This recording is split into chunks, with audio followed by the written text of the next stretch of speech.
श्री कृष्ण जन्माष्टमी के दिन गौमाता को खिला दे ये एक चीज, दरिद्रता समाप्त हो जाएगी। नमस्कार, आपका स्वागत है। दोस्तों, हर साल भाद्रपद माह के कृष्ण पक्ष की अष्टमी पर कृष्ण जन्माष्टमी मनाई जाती है। द्वापर युग में इसी दिन भगवान श्री कृष्ण का जन्म हुआ था। श्रीमद् भागवत पुराण के अनुसार श्री कृष्ण का जन्म अष्टमी तिथि, रोहिणी नक्षत्र, वृषभ राशि और बुधवार के दिन हुआ था। इस वर्ष भाद्रपद कृष्ण जन्माष्टमी की तिथि की शुरुआत 26 अगस्त को दोपहर 3:55 को होगी और अष्टमी की समाप्ति 27 अगस्त शाम 3:38 को होगी। इस दौरान श्री कृष्ण का जन्मोत्सव मनाया जाएगा। श्री कृष्ण पूजा का शुभ मुहूर्त 26 अगस्त को रात्रि 12 से लेकर देर रात 12:44 तक रहेगा। दोस्तों, भगवान श्री कृष्ण को गौ माता से अत्यंत लगाव था, इसीलिए जन्माष्टमी के दिन गौ माता की सेवा जरूर करनी चाहिए और गौ माता को कुछ चीजें अवश्य खिलानी चाहिए। खासकर इस दिन आप ये एक चीज जरूर खिलाएं, इससे आपके जीवन से दरिद्रता समाप्त हो जाएगी। दोस्तों, हमारे प्राचीन धर्म ग्रंथों में गाय को एक अत्यंत महत्वपूर्ण और पवित्र पशु माना जाता है। शास्त्रों में गाय को माता कहा गया है और समस्त देवी देवता इनका पूजन करते हैं। गौ माता के शरीर में 33 कोटि देवी देवताओं का निवास होता है। गाय एक अत्यंत पवित्र, निर्मल, शांत, निष्पाप जीव है। ऋग्वेद में इसे संसार का पालन पोषण करने वाली कामधेनु माता कहा गया है। इसके दर्शन मात्र से मनुष्य के हजारों पाप नष्ट हो जाते हैं। इसीलिए कभी इस निष्पाप गौ माता पर अत्याचार नहीं करना चाहिए। गाय को कभी मारना नहीं चाहिए और कभी उन्हें कष्ट नहीं देने चाहिए। गाय को मारना शास्त्रों में सबसे बड़ा पाप माना गया है। दोस्तों, भगवान श्री कृष्ण को गायों से विशेष लगाव था। उन्हें गौ माता बहुत अधिक प्रिय थी। श्री कृष्ण के अनुसार गायों की सेवा करना ही सर्वश्रेष्ठ धर्म है। इससे बड़ा पुण्य का कार्य संसार में दूसरा कोई नहीं। कलयुग की भविष्यवाणी करते हुए भगवान श्री कृष्ण कहते हैं कि कलयुग में जब धर्म का लोप हो जाएगा तब मनुष्य गाय की सेवा नहीं करेंगे। मनुष्य केवल दूध के लिए ही गाय को पालेगा। दूध के लिए वह गाय को बहुत कष्ट देगा, जिसके परिणाम स्वरूप कलयुग में पाप और अधर्म उसके चरम पर होगा। कलयुग के अंत का लक्षण बताते हुए श्री कृष्ण कहते हैं, जब संसार से गायें समाप्त हो जाएंगी तब कलयुग का अंत होगा।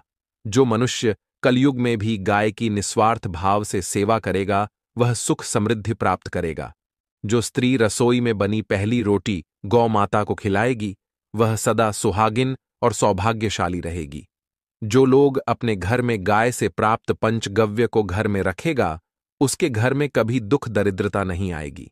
दोस्तों, हमारे धर्म के सभी शास्त्रों में गाय की सेवा को ही सर्वश्रेष्ठ माना गया है। जो व्यक्ति प्रतिदिन किसी न किसी तरह से गौ माता की सेवा करता है वह सबसे अधिक पुण्यवान बन जाता है। गांव में तो मनुष्य को गाय की सेवा करने का अवसर प्राप्त होता है, लेकिन शहरों में गाय के दर्शन आसानी से नहीं हो पाते हैं। इसीलिए मनुष्य को गौशाला में जाकर गाय की सेवा करनी चाहिए अथवा गौशाला के लिए दान धर्म करने चाहिए। इसके अलावा आप अपने घर में ही गौ माता की मूर्ति रखकर उनकी पूजा जरूर करें। इससे भी माता कामधेनु का आशीर्वाद प्राप्त होता है। शास्त्रों में गौ माता को मां लक्ष्मी का रूप माना गया है, इसीलिए उनकी पूजा करने से दरिद्रता दूर होती है। प्राचीन काल से ही गौ माता की सेवा और संरक्षण करने की परंपरा चली आ रही है। कई ऋषि मुनि अपनी कुटिया में गायों का पालन करते थे तथा राजा महाराज गायों का दान करते थे। गायों के दान को सबसे बड़ा दान कहा गया है। गाय का दान करने से सभी जन्मों के पाप नष्ट हो जाते हैं और मनुष्य को मोक्ष की प्राप्ति होती है। आज हम आपको गौ माता के संबंध में बहुत ही महत्वपूर्ण बातें बताने जा रहे हैं। गाय की पूजा कैसे करनी चाहिए, गाय को कौन सी चीजें खिलाने से कौन सा फल मिलता है तथा गाय के किस अंग को स्पर्श करने से दरिद्रता दूर होती है आदि के बारे में हमारे शास्त्रों में बहुत ही महत्वपूर्ण ज्ञान दिया गया है। हमारी अत्यंत पूजनीय गौ माता के बारे में आप सभी को यह बातें अवश्य जान लेनी चाहिए। इससे आपके जीवन से सभी प्रकार के कष्ट दूर होंगे। दोस्तों, कई बार महिलाएं जाने अनजाने में गाय को कुछ चीजें खिला देती हैं, जिससे मां लक्ष्मी क्रोधित हो जाती है। शास्त्रों में कहा गया है कि ये चीजें गाय को कभी नहीं खिलानी चाहिए। इससे मनुष्य के जीवन में दुर्भाग्य आता है और उसे किसी भी कार्य में सफलता नहीं मिलती है। तो चलिए जान लेते हैं गौ माता के विषय में महत्वपूर्ण नियम। सबसे पहली बात है दोस्तों, गौ माता के दर्शन करना बहुत शुभ होता है। शास्त्र कहते हैं रोज सुबह गाय के दर्शन होने से पुण्य की प्राप्ति होती है और सुबह गोबर के दर्शन होने से लक्ष्मी की प्राप्ति होती है। अगर किसी महत्वपूर्ण कार्य के लिए जा रहे हैं और अचानक ही गौ माता आपके रास्ते में आ जाती है तो वह कार्य निश्चित ही सफल हो जाता है। किसी भी यात्रा पर निकलते समय अगर गौ माता के दर्शन हो जाए तो वह यात्रा सुखपूर्वक पूर्ण हो जाती है, इसमें संशय नहीं है। ज्योतिष शास्त्र के अनुसार कुंडली में यदि पितृदोष होता है तो अन्य उपायों के साथ साथ गौ माता को प्रतिदिन रोटी और घास खिलाने से लाभ होता है और पितृदोष से मुक्ति मिलती है। इसी तरह कुंडली में यदि शनि की 7.5 या महादशा है तो हर शनिवार और अमावस्या को काले रंग की गाय को घास या रोटी खिलाएं और उसकी पूजा करें, इससे शनि दोष कम होता है। गौमूत्र यानी कि गाय का मूत्र बहुत ही उपयोगी, पवित्र और स्वास्थ्य की दृष्टि से अत्यंत हितकारी होता है। आध्यात्मिक दृष्टि से तो गौमूत्र का महत्व है ही, साथ ही वैज्ञानिक और स्वास्थ्य की दृष्टि से भी गौमूत्र के बहुत से लाभ बताए गए हैं। गौमूत्र में बहुत से खनिज पदार्थ और स्वास्थ्यवर्धक तत्व होते हैं जो हमारे शरीर की शुद्धि करते हैं और बहुत से रोगों से भी बचाते हैं। साथ ही गौमूत्र छिड़कने से वातावरण में शुद्धता और पवित्रता व्याप्त हो जाती है। इसीलिए हमारे शास्त्रों में शरीर को निरोगी रखने के लिए प्रतिदिन गौमूत्र का सेवन करने तथा घर में गौमूत्र छिड़कने के लिए कहा गया है। कुंडली में शुक्र ग्रह की स्थिति को मजबूत करने के लिए ज्योतिष शास्त्र के अनुसार सुबह के भोजन में सबसे पहली रोटी निकालकर एक सफेद गाय को खिलाना शुभ माना जाता है। अगर आपकी कुंडली में बुध ग्रह कमजोर है या आपको किसी कारण इसके दुष्प्रभाव झेलने पड़ रहे हैं तो हर बुधवार के दिन गाय को हरा चारा खिलाना शुरू कर दें।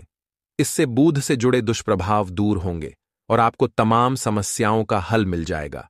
अगर कुंडली में मंगल दोष है जिसके कारण आपके जीवन में कई तरह की परेशानियां हैं तो लाल रंग की गाय की सेवा करें।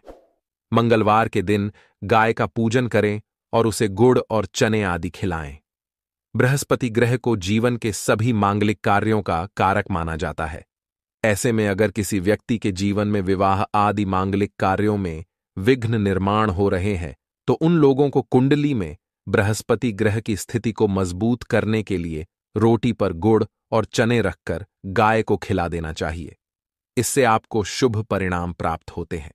अगर घर में अशांति है, लड़ाई झगड़े होते रहते हैं तो घर में सुख शांति बनाए रखने के लिए घर के अंदर गाय के गोबर से बने उपले को जलाना चाहिए और उसका धुआं संपूर्ण घर में फैलाना चाहिए। इससे घर की नकारात्मक ऊर्जा नष्ट होती है और सकारात्मक ऊर्जा में वृद्धि होती है। गाय के दूध, दही, घी, गोबर और गौमूत्र से बनने वाले मिश्रण को पंचगव्य कहते हैं। पंचगव्य को पापनाशक कहा जाता है और हिंदुओं की एक धार्मिक विधि प्रायश्चित करने में इसका उपयोग किया जाता है। पंचगव्य को बनाने वाली सभी वस्तुएं अत्यंत उपयोगी होती हैं जो स्वास्थ्य के लिए लाभदायक तो है ही, साथ ही औषधीय गुणों से भी भरपूर है। दोस्तों, अगर आपके द्वार पर गौ माता आती है तो उसे बिना रोटी खिलाए जाने मत देना, नहीं तो आपको दुर्भाग्य का सामना करना पड़ेगा, क्योंकि जिसके द्वार से गाय बिना कुछ प्राप्त किए लौट जाती है उसके घर से लक्ष्मी भी चली जाती है। प्रत्येक स्त्री को प्रतिदिन गाय के लिए एक रोटी बनानी चाहिए और प्रेम से गौ माता को खिलानी चाहिए। इससे गौ माता का आशीर्वाद प्राप्त होता है और मन की इच्छाएं पूर्ण होती हैं। कुछ लोग गौ माता को बासी भोजन अथवा जूठन खिला देते हैं, इसे शास्त्रों में पाप माना गया है। आप किसी अन्य पशु को खिला सकते हैं लेकिन गाय को कभी जूठन नहीं खिलाना चाहिए। भूख लगने के कारण गौ माता उस अन्न को ग्रहण तो कर लेती है लेकिन इसका पाप उस व्यक्ति को लगता है जो गौ माता को ऐसा बासी भोजन खिलाता है। गाय एक शाकाहारी और पवित्र पशु है, इसीलिए गाय के भोजन में कभी मांस, अंडे आदि चीजें नहीं डालनी चाहिए। ऐसा करने से महापाप लगता है। यदि आपकी कुंडली में चंद्र दोष है और जिसके कारण लगातार परेशानी उठानी पड़ रही है, तो आप ये एक उपाय जरूर करें। आप रोटी पर सफेद मक्खन, नमक और घी लगाकर गौ माता को खिला दें। यदि शनि दोष है, तो आटे में थोड़े काले तिल मिलाकर रोटी बनाकर गौ माता को खिला दे। इससे शनि दोष समाप्त होता है। मंगल दोष को दूर करने के लिए रोटी पर हल्दी लगाकर गाय को खिलाना चाहिए। अगर घर में धन की समस्या है, तो गुरुवार के दिन गाय को केले का फल खिलाना चाहिए। इससे दरिद्रता दूर होती है।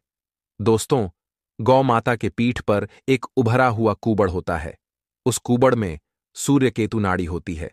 जब भी आपके द्वार पर गौ माता पधारे, आप इस कूबड़ को एक बार जरूर स्पर्श करें। इससे आपके जीवन से सभी दुखों का अंत होगा और धन संपत्ति की प्राप्ति होगी। शास्त्रों में कहा गया है, जो मनुष्य तन मन धन से गौ माता की सेवा करता है, वह मृत्यु के बाद वैतरणी नदी को गौ माता की पूंछ पकड़कर पार कर लेता है। उस व्यक्ति की अकाल मृत्यु नहीं होती है और उसे मोक्ष की प्राप्ति होती है। जिस व्यक्ति के भाग्य की रेखा सोई